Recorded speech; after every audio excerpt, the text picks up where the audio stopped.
Thank you very much, everybody. It's been a little busy day, right? We had a good morning, and now we're having a good evening, and we're going to a premiere in a little while.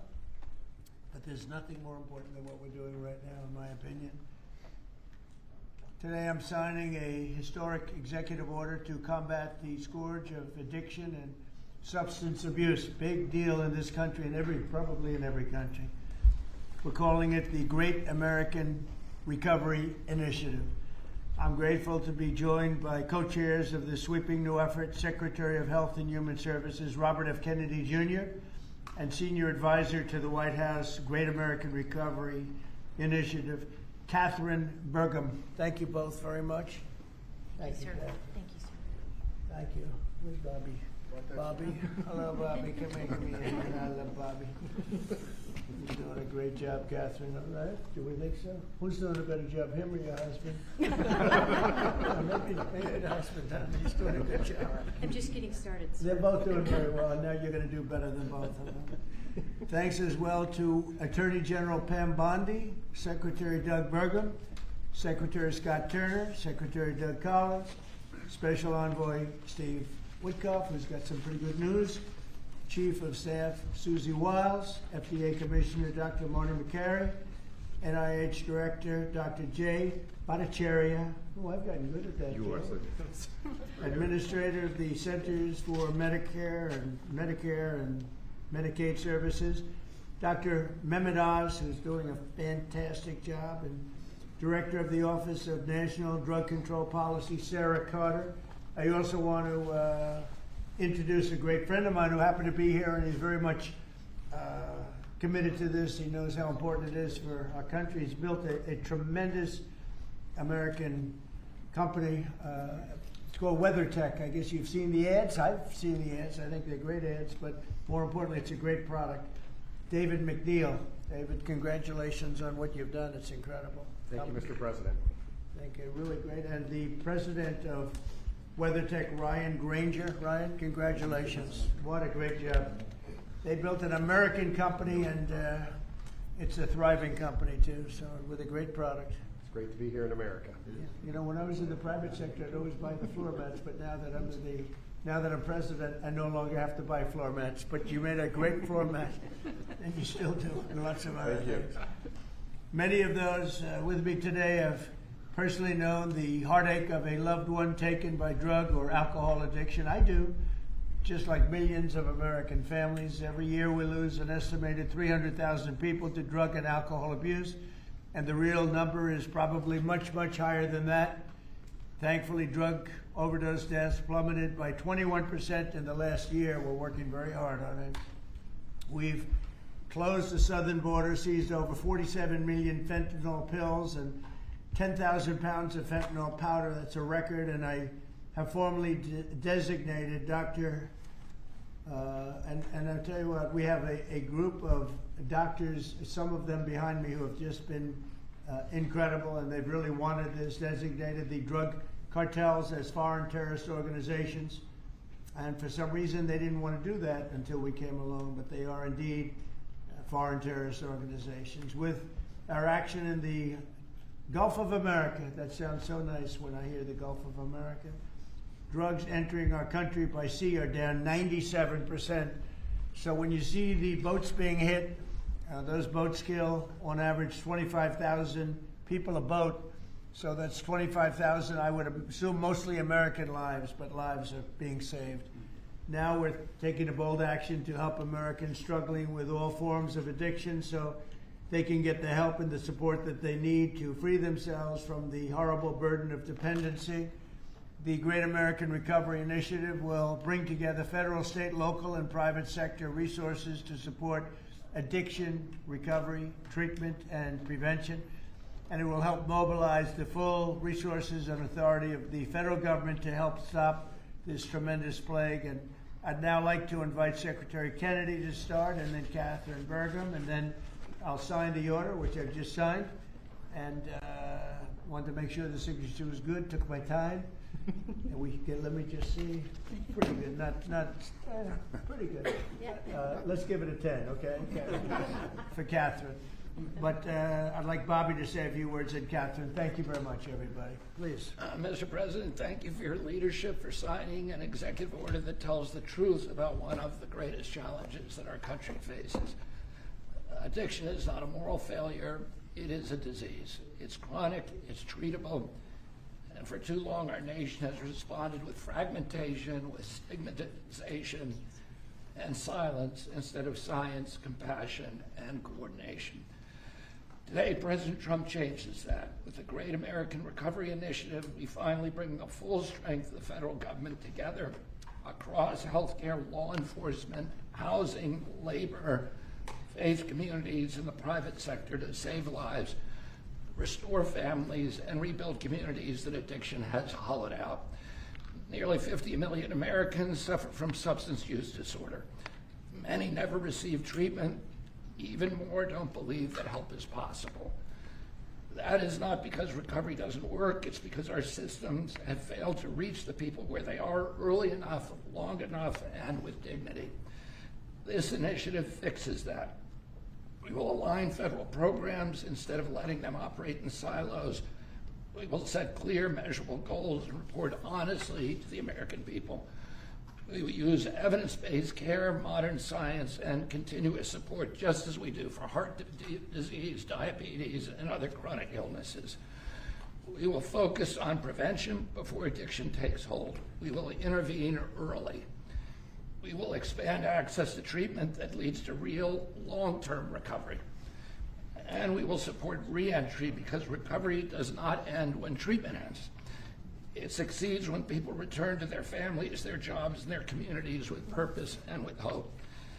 As co-chair of this initiative alongside of Kathryn Burgum, whose leadership and commitment strengthens this work, I pledge urgency, accountability, and honesty.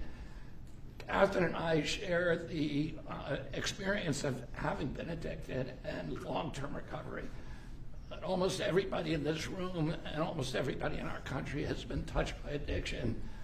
Steve Witkoff, who's here, had an extraordinary son, Andrew, who was a superstar boy, a straight A student, an athlete, and a wonderful leader, and lost that son to addiction. President Trump has talked about his own families who had a struggle with addiction. All of us are touched. If it touches these people, it can hurt every American. And President Trump has often talked about, with compassion, about the families who lose children to this disease. 100,000 children a year until recently. Now it's about 76,000. Those families are devastated forever. And the cost on it to our country, not only in dollars, but in just the malaise and the despair that it imposes, is incalculable. We are going to listen to states, localities, frontline providers, and tribal nations. We will partner with communities and faith-based organizations. We will work with employers, clinicians, and recovery leaders who know what works on the ground. President Trump has already acted decisively, securing the border against deadly drugs, signing the Halt Fentanyl Act, strengthening treatment programs, expanding access to naloxone, medication-assisted treatments, and investing billions in prevention and recovery. This executive order builds on that record and accelerates it. Recovery is not a side issue, it's an economic issue, a workforce issue, a family issue, a national security issue. When Americans recover, communities grow stronger. When families heal, children thrive. And when we confront addiction with courage instead of complacency, we reclaim the promise of our country. This initiative is about life, it's about responsibility, and it's about building a great American recovery together. With this executive order and with major announcements that I will announce next week, we are taking decisive action to make America healthy again. Thank you. Thank you, Bobby, and great job. And you're doing a fantastic job.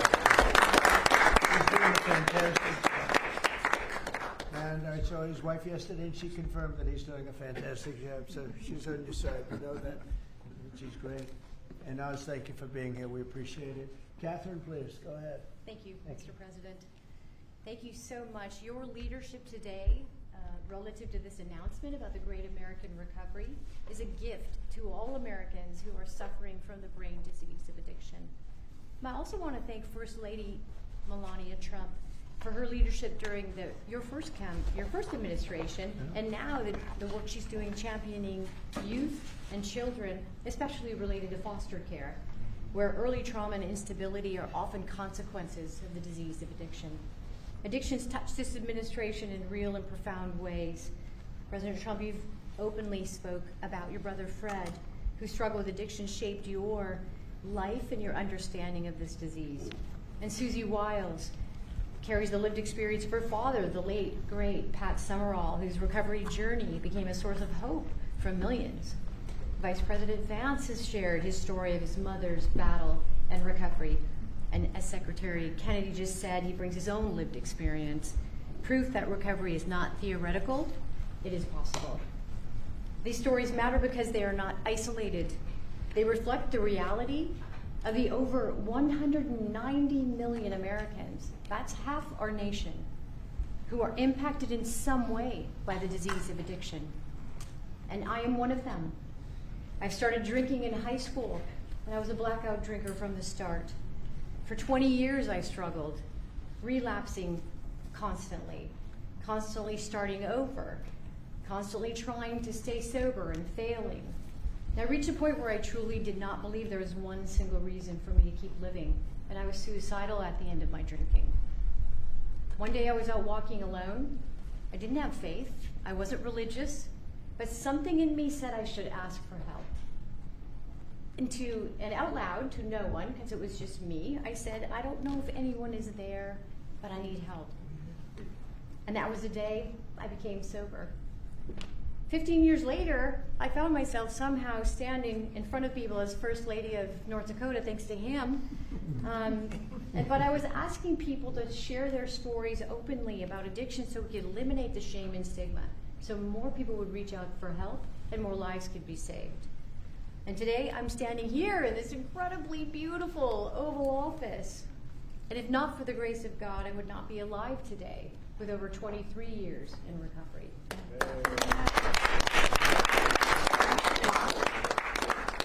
That's why I'm here, and my message is simple: never give up hope for recovery. Mr. President, I also want to thank you for allowing me to stand here with you today. I was in this building in 2017 when the administration announced the national response to the opioid crisis.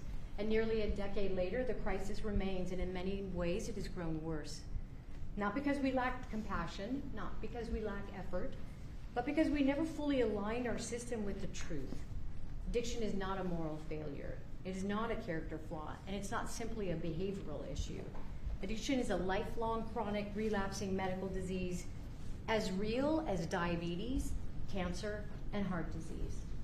And when we fail to treat it as such, we don't treat the disease, and we pay mightily for the consequences. Emergency rooms, jails, foster care, overdose deaths, and broken families. The Great American Recovery changes that.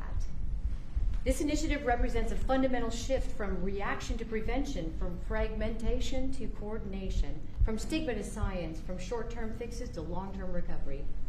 And for the first time, we're aligning federal leadership across health, justice, labor, housing, veterans, social services, the faith office, and education around one single shared truth.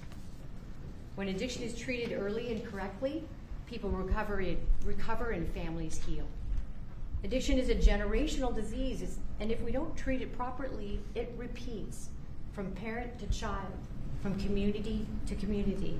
And when we treat it like a lifelong condition, the condition that it is, we stop that cycle. We save lives, we restore families, we rebuild communities, we return people to dignity, purpose, and productivity. Mr. President, thank you for seeing this moment clearly. With your leadership and the Great American Recovery Initiative, we're establishing a new framework and a new national response to the disease of addiction, including treatment and care that parallels other chronic diseases. With this framework and treatment, recovery is not the exception, it is the expectation. Thank you. Thank you, Darlene.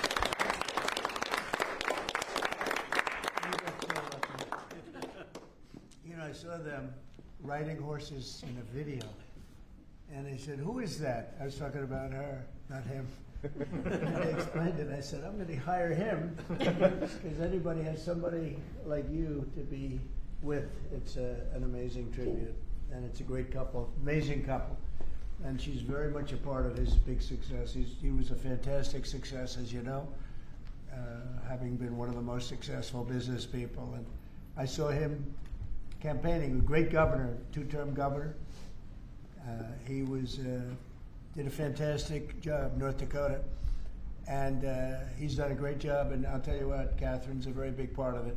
I see it. It's just really one of the fantastic couples. So I appreciate it. What a beautiful job you've just done.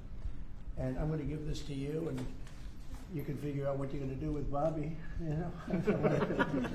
But let's have a good picture of the two of them and everyone else. And I'd like to ask Steve Whitcuff also to say a couple of words when we're finished, because he's a very special person who I knew very well, an incredible person. So if you don't mind, Steve, I'll ask you to do that in just a second. All right? Please, Bob. Okay.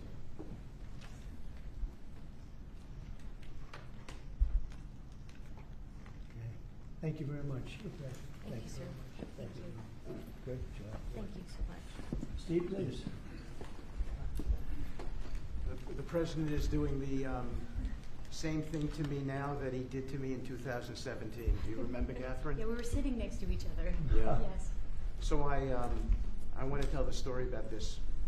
So I came to the opioid conference, and the president did not know I was coming because I was invited by the First Lady. And he leaned over, saw me in the aisle, and he looked at me and he said, "Steve," and then he realized why I was there, because I had lost my son Andrew, and the president was an incredible friend when I lost him.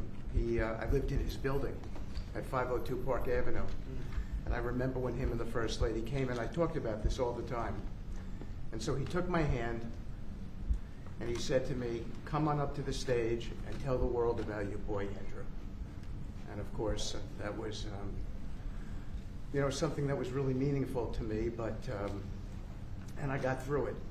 And I talk about it all the time. I talked about it on the campaign trail and so forth. He is a very special man. And he's begun and led the fight against opioid addiction and alcoholism. And Kathryn, I feel like we sort of bonded from that day. And it's just my blessing to work for you, sir. He's a special guy.